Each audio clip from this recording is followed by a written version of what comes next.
Welcome dear students.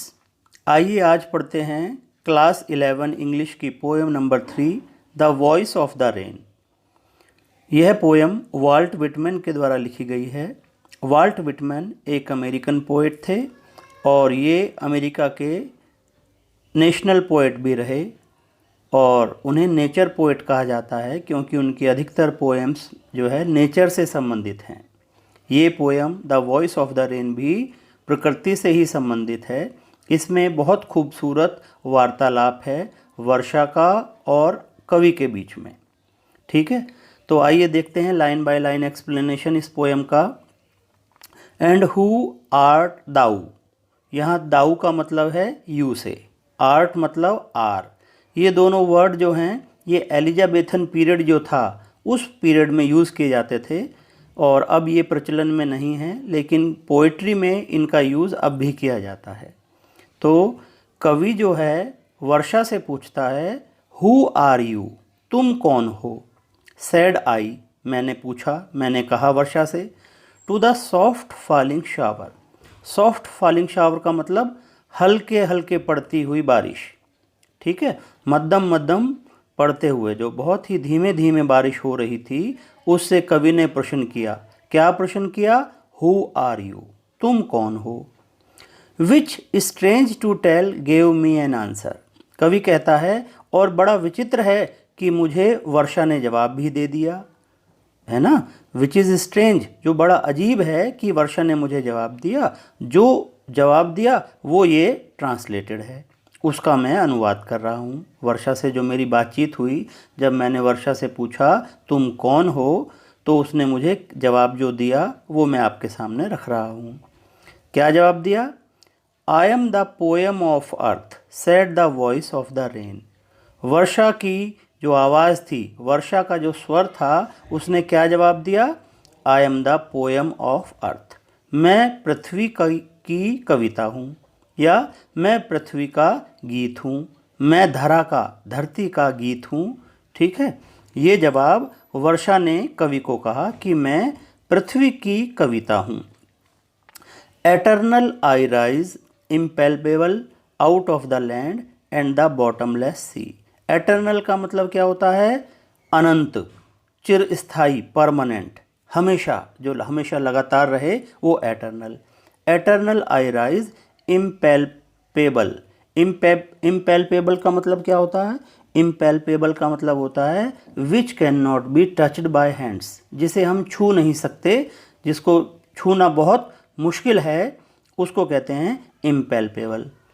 Out of the land and the bottomless sea. Bottomless का मतलब जिसकी कोई बॉटम नहीं है, जिसका की कोई थाह नहीं है।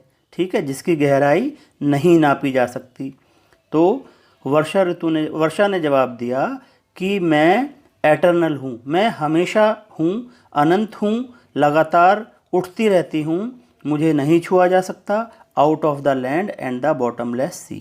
तो वर्षा ने क्या जवाब दिया कि मैं पृथ्वी के जो विभिन्न जो हिस्से हैं वहाँ से और अथाह सागर से हमेशा भाप के रूप में ऊपर उठती रहती हूँ। तो वर्षा कैसे, आपको पता होगा, वाटर साइकिल आपने देखी होगी बच्चों।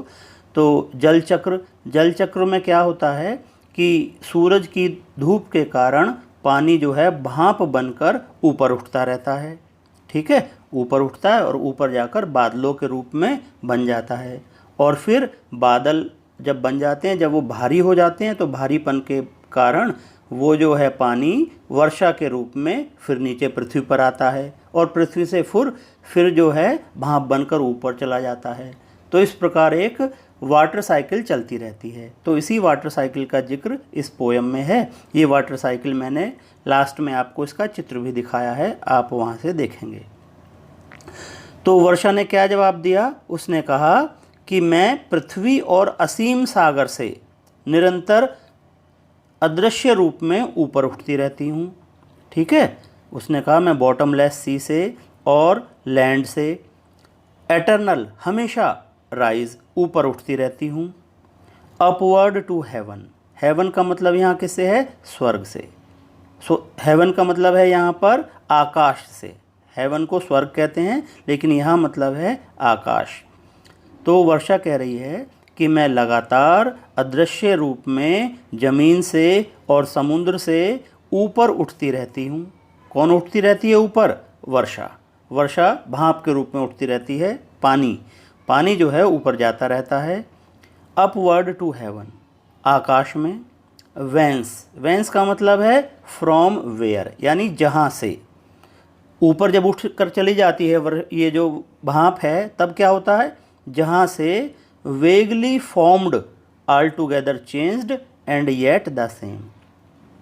वेगली का मतलब अस्पष्ट रूप से, फॉर्म्ड का मतलब बनता है, विभिन्न आकार बनते हैं।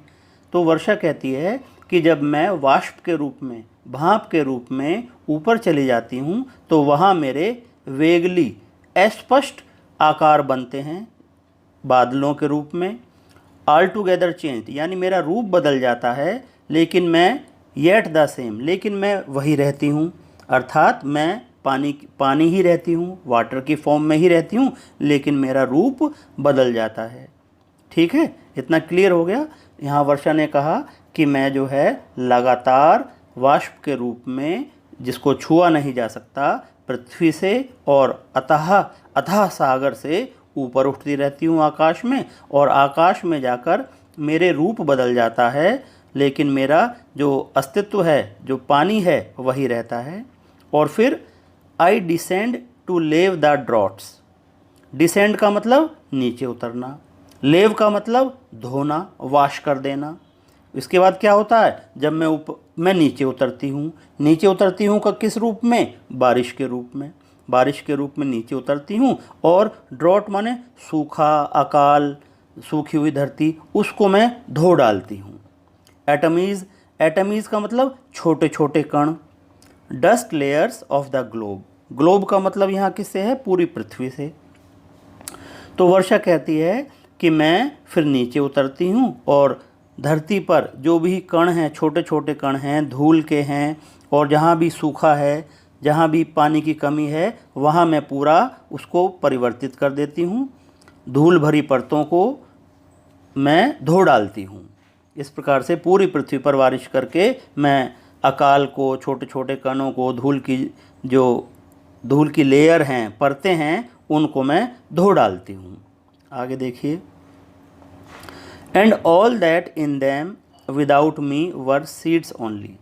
तो वर्षा यहाँ बताती है कि जो पृथ्वी पर जो बीज पड़े हुए थे, अगर उन पर बारिश ना हो, उन पर पानी का छिड़काव ना हो, तो वो जर्मिनेट नहीं हो पाएंगे, उनमें से जो है स्प्राउट्स नहीं निकल पाएंगे, उनका अंकुरित नहीं होगा, वे पौधे का रूप नहीं ले पाएंगे। तो वो वर्षा कहती है कि विदाउट मी, मेरे बिना वो केवल सीड्स थे, वो केवल बीज थे। ओनली लेटेंट माने छिपे हुए। अनबॉर्न का मतलब जो जर्मिनेट नहीं हो पाए, उग नहीं पाए। तो वर्षा उनके लिए भी बहुत ज़रूरी थी, और वो कहती है कि मेरे बिना जो है बीज बेकार थे, अनबॉर्न थे। आगे बताती है, एंड फॉर एवर, और हमेशा, by day and night, I give back life to my own origin. और हमेशा इस प्रकार दिन रात मैं लाइफ देती रहती हूँ अपनी खुद की ओरिजिन से। खुद की ओरिजिन क्या है? कहाँ से ओरिजिनेट हुई थी वर्षा ओरिजिनेट हुई थी पृथ्वी से।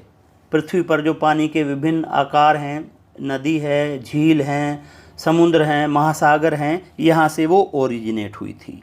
ठीक है, और वापस उसी में वो आ जाती है पूरा चक्र करके अपना।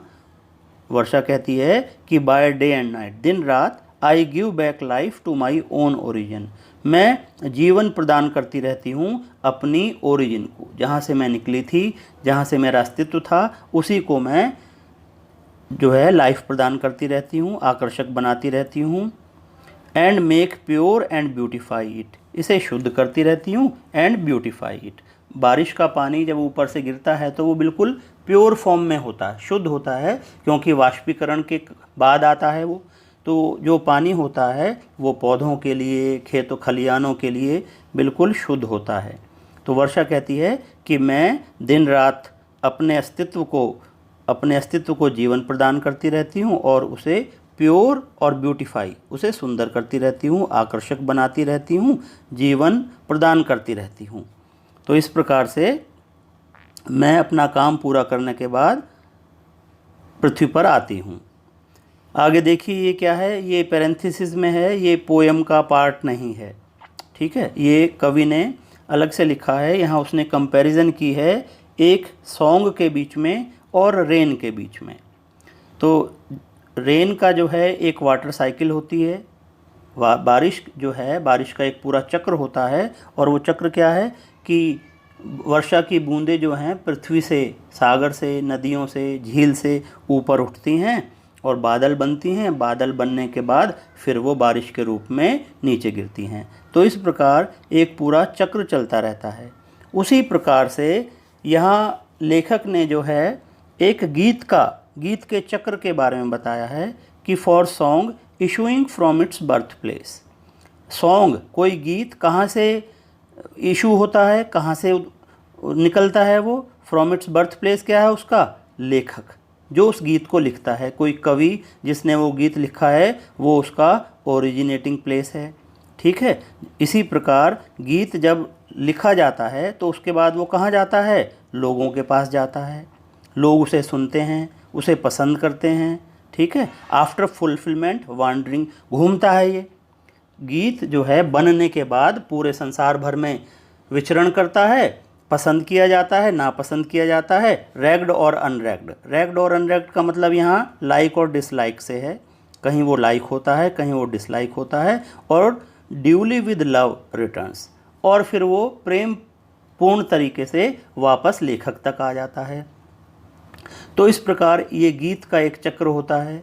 जिस प्रकार से वर्षा जो है पृथ्वी से निकलती है, ऊपर बादल बनती है, बादल बनने के बाद फिर दोबारा वर्षा के रूप में पृथ्वी पर आ जाती है, उसी प्रकार कोई भी गीत लेखक जब उसको लिख देता है या उसका कंपोज कर देता है तो वो गीत जो है पूरी दुनिया भर में जाता है, विचरण करता है, लोगों के द्वारा पसंद किया जाता है, और पसंद या नापसंद होने के बाद वो प्रेम के रूप में धन्यवाद के रूप में लेखक तक वापस आ जाता है। तो इस प्रकार ये समानता है दोनों की साइकिल में, रेन की साइकिल में और सॉन्ग की साइकिल में, दोनों का यहाँ पर कंपैरिजन है। तो ये दोनों अपने चक्र पूरे करके प्रेम से वापस आ जाते हैं। तो आइए समझते हैं इस चित्र के माध्यम से वाटर साइकिल को। ये देखिए, इसमें परकोलेशन होते हुए आपको ये एरो लगे हुए हैं, सफ़ेद वाले एरो से क्या दिखाया जा रहा है, परकोलेशन। परकोलेशन क्या होता है, पानी का रिसना। जो पानी होता है पृथ्वी पर, ज़मीन पर जो पानी होता है वो रिस कर अंदर चला जाता है नीचे ग्राउंड वाटर में। जो भूमि के अंदर जो पानी होता है जिसे ग्राउंड वाटर बोलते हैं, उस ग्राउंड वाटर में ये पहुंच जाता है परकोलेशन के माध्यम से। पृथ्वी के ऊपर जो भी पानी होता है वो अंदर चला जाता है, और वहाँ के माध्यम से ये समुद्रों में और महासागरों में, वहाँ से ये पानी वाष्पीकरण होता है। समुद्र से इस पानी का वाष्पीकरण होता है, एवापोरेशन। ये देखिए लाल वाले एरो से ऊपर पानी उठ के भाप बन के जाता हुआ दिख रहा है, और भाप बन करके ये पानी ऊपर चला जाता है, बादल के रूप ले लेता है। विभिन्न प्रकार के बादल बन जाते हैं इससे, और ये बादल जब भारी हो जाते हैं, पानी को नहीं अपने अंदर रख पाते, तब क्या होता है, प्रेसिपिटेशन होता है, यानी कि बारिश की बूंदें बनकर गिरती हैं। कंडेंसेशन होता है पहले, कंडेंसेशन माने संघनन, यानी कि पानी भारी हो गया है, और भारी होने के बाद फिर वो जो पानी है वो प्रेसिपिटेशन के रूप में, बारिश के रूप में नीचे गिरता है पृथ्वी पर, और पृथ्वी पर गिरने के बाद फिर दोबारा उसका परकोलेशन होता है, और इसी प्रकार ये वाटर साइकिल चलती रहती है। तो यही चक्र सॉन्ग के साथ भी है, और सॉन्ग भी अपना उत्पत्ति होने के बाद उद्गम स्थल से घूम फिर कर वापस लेखक तक आ जाता है। तो ये चक्र के माध्यम से पोयम समझाई गई है। तो आइए अब इसके जो लिटरेरी डिवाइसेस हैं, इस पोयम में जो काव्यगत सौंदर्य है वो देख लेते हैं। तो इसमें पूरी पोयम के अंदर मानवीकरण अलंकार का प्रयोग किया गया है, ठीक है, पूरी पोयम में ही पर्सोनिफिकेशन अलंकार का प्रयोग किया गया है। पर्सोनिफिकेशन अलंकार तब होता है जब हम निर्जीव चीज़ों को या भाववाचक संज्ञाओं को मानव का रूप दे देते हैं। तो यहाँ क्या है, मानव का रूप कैसे दिया गया है? मानव का रूप बारिश को दे दिया गया है, क्योंकि बारिश खुद बोलकर बता रही है कि मैं पृथ्वी की कविता हूँ। लास्ट लाइन देखिए, आई am the poem of earth said the voice of rain. Voice of rain का मतलब बारिश की आवाज़। तो बारिश की आवाज़ में क्या है? पर्सोनिफिकेशन है। और आई यानी मैं कौन? बारिश। वो कह रही है मैं बारिश, मैं पृथ्वी की कविता हूँ। तो यहाँ पर भी पर्सोनिफिकेशन अलंकार का प्रयोग हुआ है। ठीक, इसी प्रकार इसमें जो है आप देखिए इस सेंटेंस में बॉटमलेस सी। बॉटमलेस सी क्या है? अथाह सागर, जिसकी गहराई को नहीं नापा जा सकता। तो यहाँ पर क्या है? अतिशोक्ति हो रही है। यहाँ पर बढ़ा चढ़ा के बताया जा रहा है, क्योंकि समुद्र की जो गहराई है उसको नापा जा सकता है। तो यहाँ पर एक्सग्रेट किया गया है बात को, बॉटमलेस कहा गया है। तो यहाँ पर हमारा हाइपरबोल फिगर ऑफ स्पीच का प्रयोग है, यानी कि अतिशोक्ति अलंकार का।